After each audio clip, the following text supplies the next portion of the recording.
қазақ әдебиеті сабағы. Бүгінгі өтетін тақырыбымыз Абай Құнанбайұлының 8 аяқ өлеңі.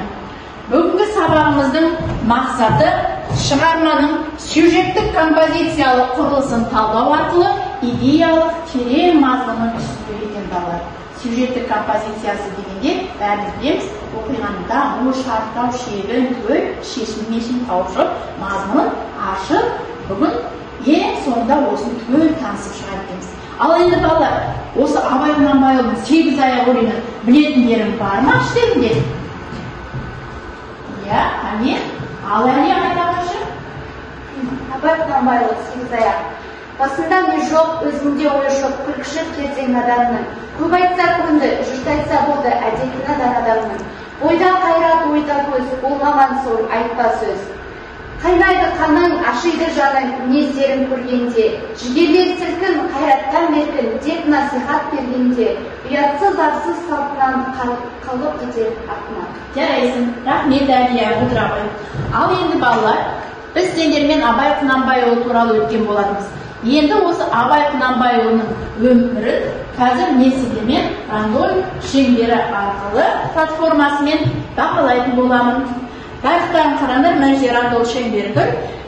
Қазір осының спин батырмасын басқанда кез келген сұрақ таңдалып, сол сұраққа жауап береді екенбіз. Спин батырмасын басайын.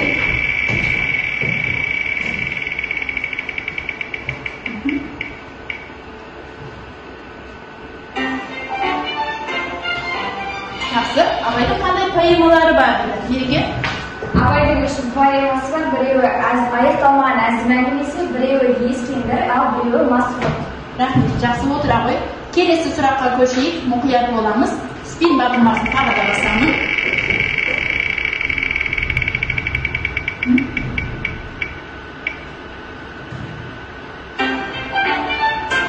Абайдың өскен ортасы, мына топтан сұрайық, Назерке? Абай Семей өңірінде өскен, 1845 жылы дүниеге келген. Өте жақсы, тамаша. Бүгінгі сабағымызды ары қарай жалғастырып, қазір бәріміз мына жерде дайындалған білімпаздар және тапқырлар тобына келіп бөлініп алайық. Бәріміз келіп бір-бір бөлінген көшеден аламыз балалар. Кезеңдеміз.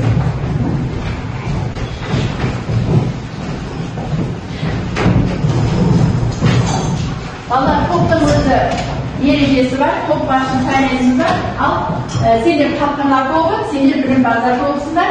Тапқырлар тобы сендердің топ басшыларың жоқ? Не дейді? Білімпаздар сендердің топ басшыларың жоқ?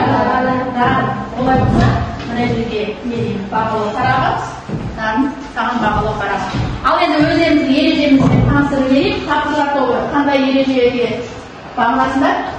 Бір-біріміздің пікірімізді тыңдаймыз, және уақытты үнемдейміз. Өте жақсы. Сендер қандай ереже шығарасыздар? Ынтымақтастықта жұмыс жасаймыз және тапсырмалар бірге орындаймыз. Өте жақсы балалар. Олай болса, біздің сабақтағы мақсатымыз қандай еді? Өлеңнің сюжеттік композициялық құрылымын талдау. Олай болса, топта осы бірінші мақсатты ашып алайық. Ал енді қараңдар, өлеңнің сюжеттік композициялық талдауында біз оқиғаның басталуын, байланысын, дамуын, шиеленісін, шарықтау, шебін, аяқталуын табамыз. Бірінші басталуы, байланысуы, дамуын тапқырлар тобы сіздер табасыздар.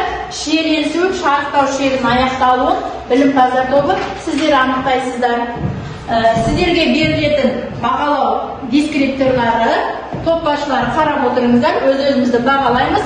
Өлеңді оқып, мазмұны негізінде талдау жүргізсеңіздер 3 балл, идеялық мазмұнын ашсаңыздар толық айтып 3 балл, өз ойларыңызды анық жеткізе білсеңіздер 2 балл өз-өзіңізге қоясыздар. Ал жұмыс істеуге 2 минут беріледі. Бәріміз жұмыс жасаймыз, ынтымақтастарға не балаларымыз.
белгісін береміз. Екі топта дайын екен, олай болса жұмысымызды жалғастырайық. Дайындалып болсаңдар, ары қарай тапқанымыз бойынша жұмыс жасайық. Қане тапқырлар тобы дайынсыздар ма? Айтыңыз. Жаңа нұрлан сәттестегі өлеңнің мына жерінде өлең басталып кеткен. Басында бұл жоқ өзінде ол жоқ күшін келген адамның, көп айтса көнді сөз айтса болды әдеті надан адамның. Ойдан қайрат ойдан көз болмаған соң айтпа сөз. Бұл жерде апай атамыз өздерінің өмірде көрген қиыншылықтарына малы айтты. Жақсы. Иә. Оқиғаның баяғысы тамағы тостық жұмысы жоқтық азырақ адам баласын деп жеке адам ішінде тұтас қауым ішінде халық ішінде ең қадірлі іс еңбек екенін айтады. Қайнайды қаның ашиды жаның мінездерін көргенде, жігерден сілкін қайраттан беттің деп насихат бергенде, ұятсыз арсыз салтынан қалғып кетер артынан. Ақын бұл жерде мінезі нашар адамдарды көрген кезде өзінің жаны ашитындығын айтқан. Бұл оқиғаны дамып бара жатқан жерге. Ал енді білімпаздар тобы не дайындады? Ары қарай келгіге. Болмасын кекшіл болсайшы көпшіл, жан аямай кәсіп қыл, орынсыз жан, орынсыз қылжан. Бола ма дәулет нәсіп бол, еңбек қылсаң ерінбей тояды қаның есен. Бұл оқиғаның шиеленісі, бұл жерде Абай өзінің болашақтағы ұрпақтарына өзінің ақылын айтып жүр. Яғни оларды еңбекке баулып, кекшіл болма, ақылды болма, адам болма деп тәрбиелеп отыр. Жақсы. Шарықтау шегі қайда шарықтақты өлең? Жәншікке айтамын. Бірденде жол бос болсайшы қол бос, талаптың дәмін татуға білмеген соқыр, қайғысыз отыр, тамағы тойса жатуға, не ол емес, ол емес, менің де күнім күн емес. Өте жақсы. Не айтамын? Өлең қайтып тұр, шарықтау шегіне жетіп тұрген. Ал енді өлең қай келгенде аяқталады екен? Білімпаздар тобы. Өлеңнің аяқталуы атадан мақтау, анадан төрден жалғыздық көрер жерім жоқ. Ағайын ек көп айтаны нептетсе сөзімді ұғар елім жоқ. Моласындай бақсының жалғыз қалдырын тапшыны. Бұл өлеңнің аяқталуы. Өзінің сонша өзі жалғыз қалдырған. Балалар біз бағанадан бері айтып жатқандарыңызда өзіміздің мақсатымызды орындап жатырмыз ба? Қай жерде орындап жатырмыз мақсатымызды? Талдау жасап жатырмыз. Жақсы айта Абай. Абай, мен осы өлеңнің тәрбиелік мәні жайлы айтып өтсем бола ма? Болады. Абай Құнанбаев осы өлеңде біздің көзімізді ашу үшін және өзінің қатарластарының көзін ашу үшін көптеген өзінің сөздік қорын арнады деп айта аламын. Себебі бұл өлеңнің тәрбиелік мәні өте зор. Бұл біздің білімге және де біздің надан болмауға, еңбек етуге және де ақылды, талапшыл адам болуға шақырады. Жақсы. Өте жақсы балалар. Иә, Мен осы өлеңнің негізгі идеясын айтсам деп едім. Негізі бұл өлеңде Абай ақын өз сол замандағы халықтың надандығын өте сынайды.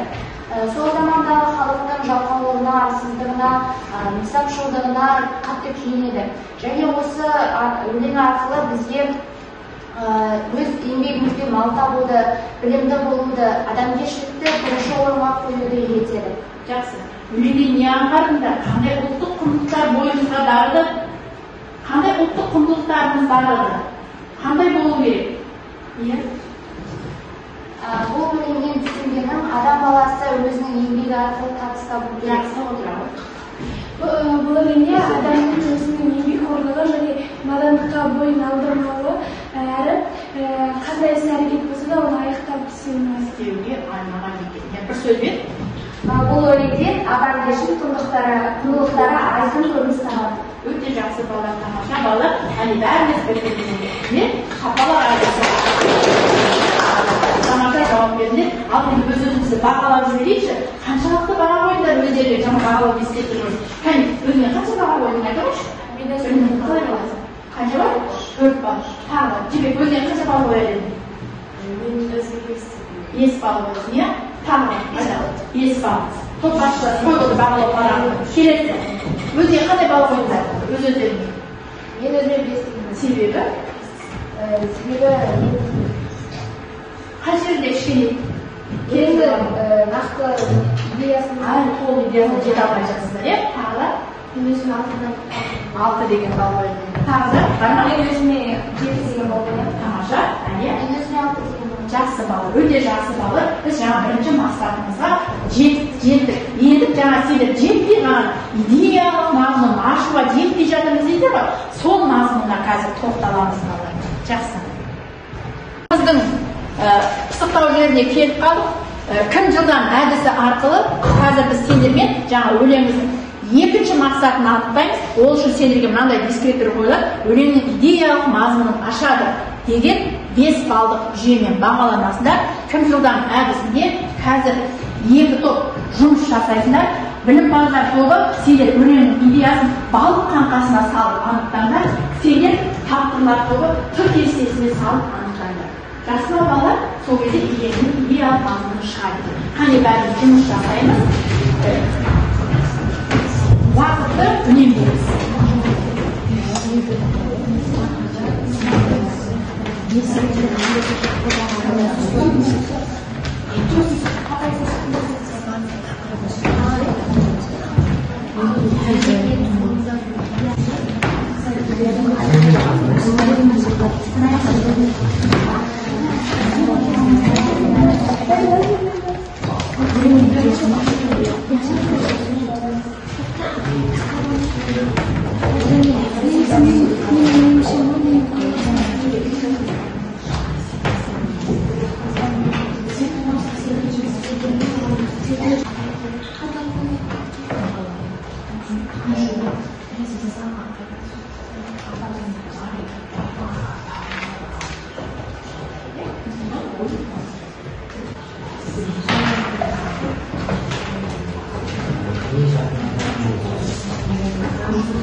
Бағаларын едекші, қалай бағалайсыңдар?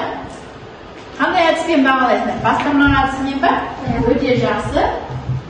Отыра бойында. Келесі. Білімпаздар тобы. Оған оқушылар.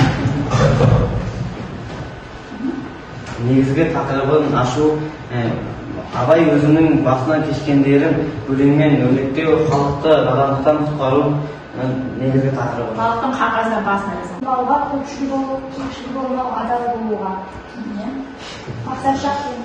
Мақтаншақ болмауға, өтірік айтпауға, қату болуға. Жақсы, ал енді қалай бағалайсыздар? Бұл топтың жауабын балалар? Сендер де бастырма әдісімен бағалай береміз. Отырамыз. Осы тұста біз мақсатымыздың екіншісіне жеттік деп ойлаймын. Енді өз-өзімізді бағалап жіберейік. 5 балдық жүйемен бұл жерде. 4 балл қоямыз. Жақсы, топқа мен өзіме 5 теңге. Ол мазмұны композицияны талдады. Осы бөлімінде мазмұнын идеялық түсіндік. Ал мен тапсырмасын беріп қояйын. Болашақтың кемел жастары тақырыбында эссе жазып келесіңдер. Эссенің тақырыбын жазып алыңдар балалар. Мен осы сабақта Абай Құнанбаевтың Сездая өлеңімен танысып, және оның композициялық құрылымында жұмыс істей отыра, оны да талдай алдым.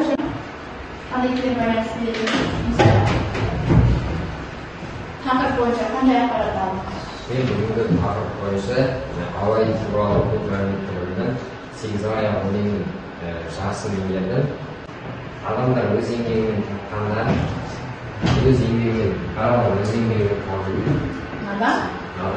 Жақсы балалар, бүгінгі сонымен өзіміздің ғана жоғары жақтағы айтқан сюжеттік композициялық құрылысына талдауды жасады және өлеңнің идеялық мазмұнын толық түсірді. Бүгінгі сабаққа қатысқандарыңа рахмет.